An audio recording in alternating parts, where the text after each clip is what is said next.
আসসালামু আলাইকুম এভরিওয়ান। মাছ মাংস কিছুই খেতে মন চাচ্ছে না, তাহলে আমার এই রেসিপি আপনি দেখে নিন। আর নিশ্চয়ই দেখে বুঝতে পারছেন এটা কত মজাদার ভর্তা। আজকে তৈরি করে দেখাবো মজাদার দুই রকমের রেসিপি, ভর্তা রেসিপি আর তার সাথে থাকছে এক রকমের ভাজি রেসিপি। এই ভর্তা রেসিপিটা তৈরি করেছি আমি ডিম দিয়ে। ডিম ভর্তা তো অনেকভাবেই খেয়েছেন, তবে এই ভর্তাটা একবার ট্রাই করে দেখুন। আর এটা হচ্ছে মাছ ভাজি। মাছ শুধু শুধু ভাজি খেতে খেতে বিরক্ত হয়ে গেছেন, তাহলে এই ভাবে একবার ট্রাই করুন, দেখবেন আপনি আর কিছুই চাইবেন না, মাছ মাংস বা অন্য আর কিছুই চাইবেন না। তো চলুন আপনাদের সাথে রেসিপি শেয়ার করি। এখানে প্রথমে আমি শুকনো মরিচ 3টা ভেজে নিচ্ছি। যেহেতু দুই রকমের রেসিপি একসাথে করেছি, তাই আমি প্রস্তুত প্রণালীটা আগে করে নেব। শুকনো মরিচটা ভেজে তুলে নেওয়ার পর আমি ফ্রাই প্যানে রসুন আর কাঁচা মরিচ দিয়ে ভেজে নিচ্ছি।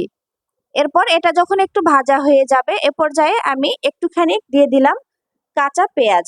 পেঁয়াজ একটু পরেই দিতে হয়, না হলে পেঁয়াজটা খুব তাড়াতাড়ি ভাজা হয়ে যায়, এতে পেঁয়াজটা পুড়ে যাওয়ার সম্ভাবনা থাকে। তো পেঁয়াজটা একটু নেড়ে চেড়ে ভেজে তুলে নিলাম। এরপর ফ্রাই প্যানে আমি 2টা ডিম দিয়ে দিচ্ছি। ডিমের সাথে বাড়তি কোনো মশলা দিব না, আমি শুধু সামান্য একটু লবণ দিয়ে দিব। লবণ দিয়ে ডিমটাকে ভালো করে পুচ করে নিতে হবে, তবে খেয়াল রাখতে হবে ডিম যেন শক্ত না হয়ে যায়। ভালো করে ডিমটা এভাবে নেড়েচেড়ে পুচ করে ভেজে নিতে হবে। তো আমার ডিমটা ভাজা হয়ে গিয়েছে, আমি উঠিয়ে নিচ্ছি। এই সবগুলোকে আমি সাইডে রেখে দিচ্ছি।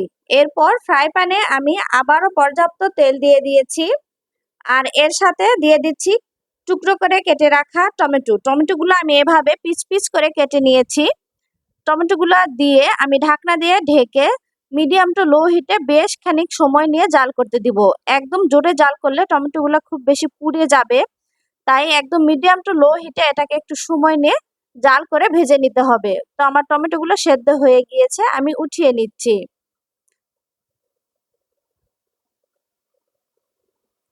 এরপর এটাকেও আমি সাইডে রেখে দিব। এরপর ফ্রাই প্যানে আবারও একটু বেশ খানিক তেল দিয়েছি। তেলটা খুব ভালোভাবে গরম হয়ে গেলে এখানে লবণ, হলুদ আর একটু গুঁড়া মরিচ দিয়ে মেখে রাখা কই মাছ মেখে এর সাথে দিয়ে দিচ্ছি। দিয়ে এখানে খুব ভালো করে ভেজে নিব।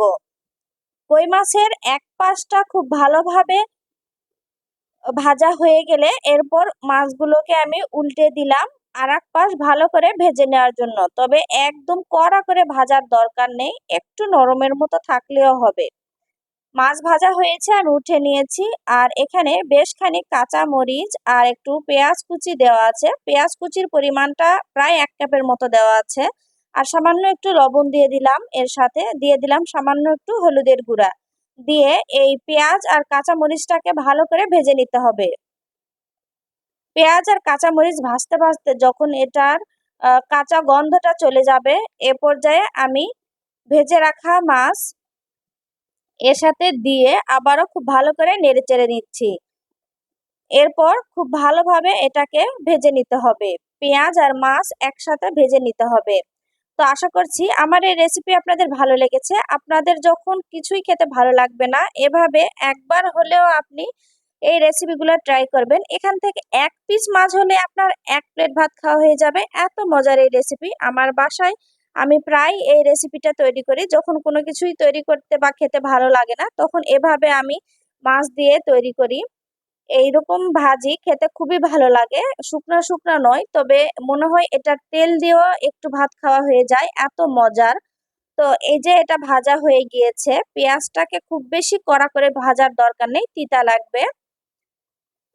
আর এই তেলগুলোকেও আমি নিয়ে নিচ্ছি, কারণ এই তেল দিয়েও এই মাছের সাথে এই ভাত খেতে খুবই ভালো লাগে। আপনারা অবশ্যই এভাবে একবার মাছ ভাজি ট্রাই করবেন।